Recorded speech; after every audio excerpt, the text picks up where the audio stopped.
L'armée israélienne confirme ce mardi avoir pris contrôle du point de passage de Rafah, côté palestinien, et de la route y menant à Gaza donc. Possible prélude à une opération terrestre. La nuit a été marquée par de nouvelles frappes à Rafah. Quelques heures plus tôt pourtant, scène de joie et d'optimisme comme la ville n'en a plus connu depuis le début de la guerre à Gaza. L'espoir d'une trêve après l'annonce par le Hamas de l'acceptation d'un accord sous médiation égypto-qatarienne. C'est un sentiment incroyable, on est très heureux, on a même crié Allah Akbar avec les enfants, on veut une trêve, on veut une trêve. Franchement, on n'en revient pas, je ne sais pas comment vous décrire ce que je ressens. Une joie extraordinaire, si Dieu le veut, tout ira bien.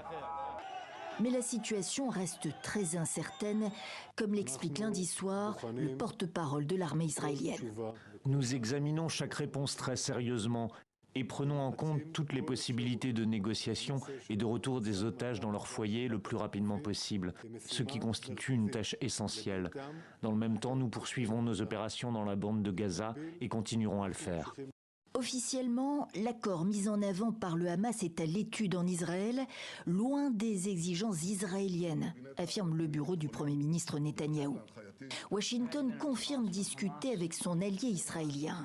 Le conseiller sécurité de la Maison-Blanche, John Kirby, se veut extrêmement prudent dans ses réponses à la presse.